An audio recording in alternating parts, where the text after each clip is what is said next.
নমস্কাৰ বন্ধুসকল, আপুনি বা আপোনাৰ ঘৰৰ কোনোবাই 2027 চনত মেট্ৰিক পৰীক্ষা দিবলৈ ওলাইছে নেকি?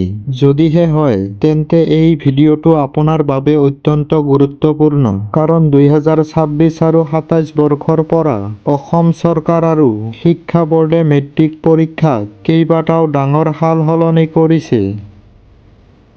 পুৰণি নিয়ম আৰু পুৰণি কিতাপ পঢ়িলে এতিয়া আৰু নচলিব। নতুন বৰ্ডৰ নিয়ম কি? নতুন চিলেবাছত কি সলনি হ'ল? এই সকলোবোৰ কথা আজি মই এই ভিডিঅ'টোত আপোনালোকক বিতংভাৱে বুজাই ক'ম। গতিকে ভিডিঅ'টো অকণো স্কিপ নকৰাকৈ শেষলৈ চাব। আৰু যদি আপুনি চেনেলটোলৈ প্ৰথমবাৰ আহিছে, এতিয়াই ছাবস্ক্ৰাইব কৰি ল'ব, যাতে এনেকুৱা কামৰ খবৰবোৰ মিছ হৈ নাযায়। আহক আটাইতকৈ ডাঙৰ আৰু প্ৰথম পৰিৱৰ্তনটোৰ বিষয়ে কথা পাতোঁ। ইমান দিনে আপোনালোকে ছেবা বৰ্ডৰ নাম শুনি আহিছিল, কিন্তু এতিয়াৰে পৰা ছেবা বুলি কোনো বৰ্ড নাথাকে। চৰকাৰে ছেবা আৰু উচ্চতৰ মাধ্যমিক বৰ্ডক একত্ৰিত কৰি এটা নতুন বৰ্ড গঠন কৰিছে, যাৰ নাম হৈছে Assam state school education board. ইয়াৰ অৰ্থ কি জানেনে? ইয়াৰ অৰ্থ হৈছে 2027 বৰ্ষৰ পৰা আপোনালোকৰ 10ম শ্ৰেণীৰ ফাইনেল পৰীক্ষা এই নতুন ASSEB বৰ্ডৰ অধীনতহে হ'ব। পৰীক্ষা পৰিচালনাৰ পৰা আৰম্ভ কৰি ৰিজাল্ট দিয়ালৈকে সকলো নিয়ম এতিয়া নতুন বৰ্ডে নিয়ন্ত্ৰণ কৰিব। দ্বিতীয় আৰু আটাইতকৈ গুৰুত্বপূৰ্ণ পইণ্টটো হ'ল নতুন পাঠ্যপুথি বা নিউ টেক্সট বুকছ। বহু ছাত্ৰ-ছাত্ৰীয়ে পুৰণি কিতাপ সংগ্ৰহ কৰি পঢ়া আৰম্ভ কৰি দিয়ে।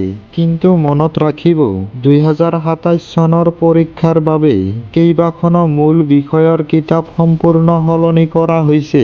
উদাহৰণস্বৰূপে ইংৰাজী বিষয়ৰ কথাকে কওঁ। ইংৰাজী কবিতা শাখাত এতিয়া আপোনালোকে পূৰ্বৰ দৰে সকলোবোৰ কবিতা পঢ়িব নালাগে।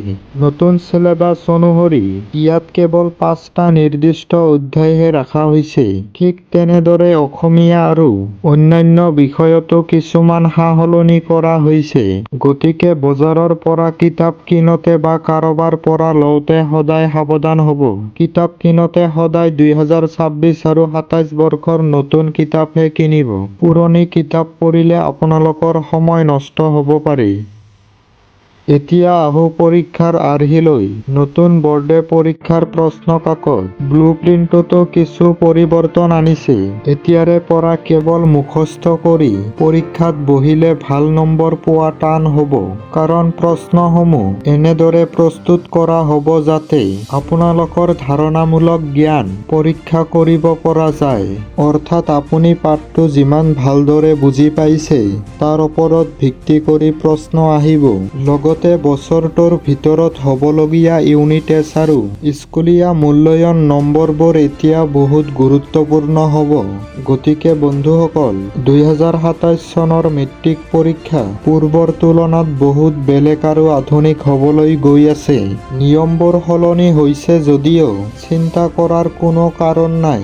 যদি আপুনি আৰম্ভণিৰে পৰা সঠিক চিলেবাছ চাই পঢ়া-শুনা কৰে, তেন্তে আপোনালোকৰ ৰিজাল্ট বহুত ভাল হ'ব। যদি আপোনালোকে এটা নিৰ্দিষ্ট বিষয়ৰ যেনে ইংৰাজী বা অসমীয়াৰ নতুন চিলেবাছটো বিতংভাৱে জানিব খোজে, তেন্তে তলত কমেণ্ট কৰি জনাব। মই পৰৱৰ্তী ভিডিঅ'ত সেই বিষয়টো সম্পূৰ্ণভাৱে আপোনালোকক বুজাই দিবলৈ চেষ্টা কৰিম। ভিডিঅ'টো যদি ভাল লাগিলে তেনেহ'লে এটা লাইক কৰিব আৰু পৰৱৰ্তী আপডেট পাবলৈ চেনেলটো ছাবস্ক্ৰাইব কৰিব।